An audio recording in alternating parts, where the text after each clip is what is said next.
What up, guys? Hope you guys are doing well. I'm here again with the 3500. We did a video earlier this week basically doing the fuel filter. Super easy job. You can save a couple $100. Today, we're doing something new. So I want to talk about not being afraid to try new things.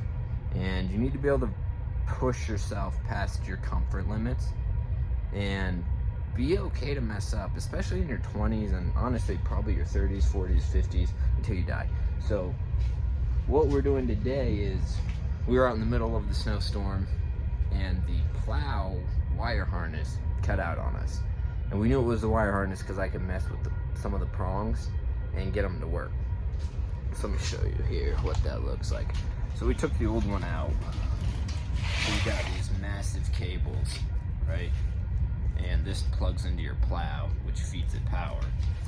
And then it runs all the way through your truck to the battery. And then these will run to like the brain, essentially. Basically a computer, a CPU of some sort.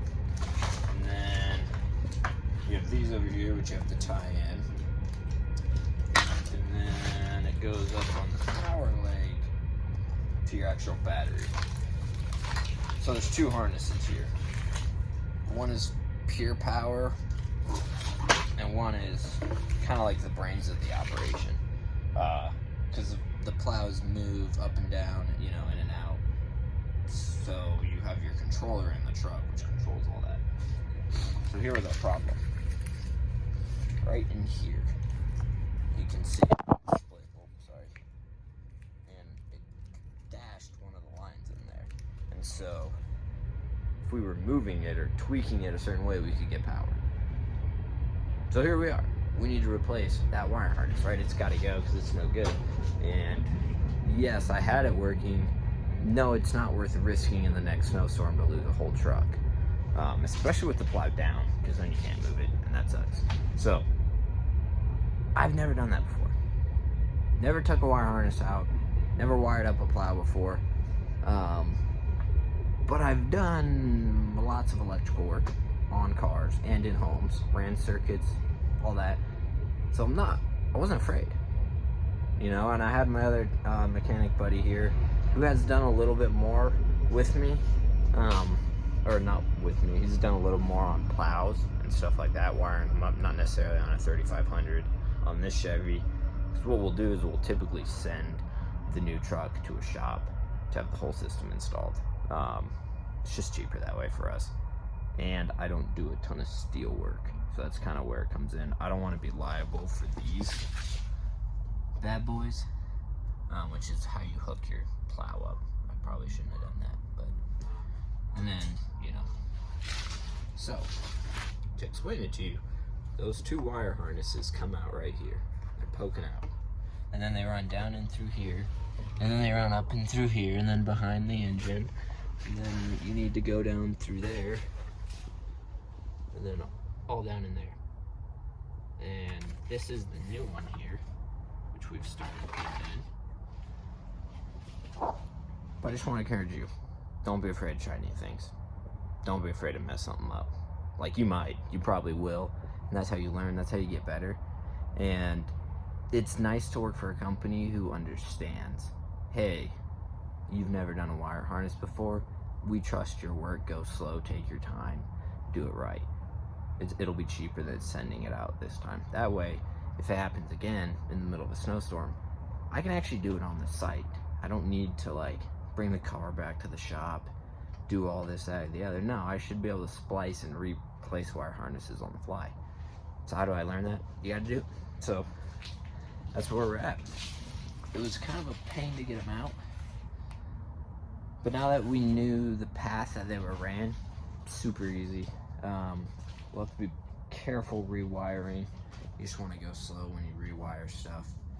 You make sure you get all your connections solid, make sure all the wires are ran to the right places, things like that. That's really it. Just quick encouragement. Try new things. Try things that overwhelm you. Like, this is, if you're not a mechanic, replacing a wire harness that you're dragging up through the engine past coolant lines and brake lines and CPUs and like ECM or what, I don't even know, you know what I mean? Like, it can throw you off, and you might feel that little inkling of fear. Nah, don't be afraid. Jump on it. Pull up YouTube. That's what we're here for, you know? It's like, yeah, we YouTube. Real quick, what was the safest way to get that and this piece out so that we can get our hands down in here for the wire harness? Easy. 5 minutes to learn.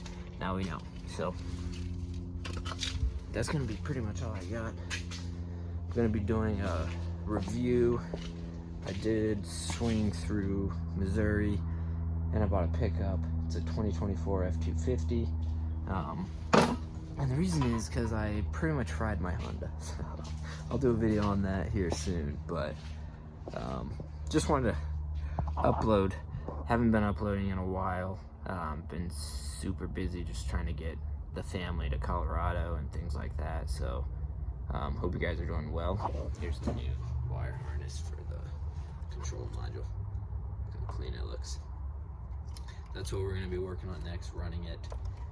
I'm not really going to do an instruction video on that because I don't really know yet. Once I do it once or twice and we get to the third truck, that's when it's like, yeah, okay, I should make a video. I kind of know and I could give some people some tips. Right now, my tip is go slow and take it easy.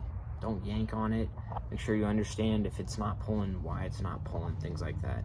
You could easily rip a line. So that's all I got for you. Challenge yourself, take on new things, go slow, research, but you'll build confidence in yourself, and then you're unstoppable as a man. I'm not talking about ego, I'm talking about confidence. The confident man is usually the most quiet in the room. Everyone kind of knows that, you know. The loud mouth is the one that is like, it'd be a one drop stop. Anyways, have a good one, guys.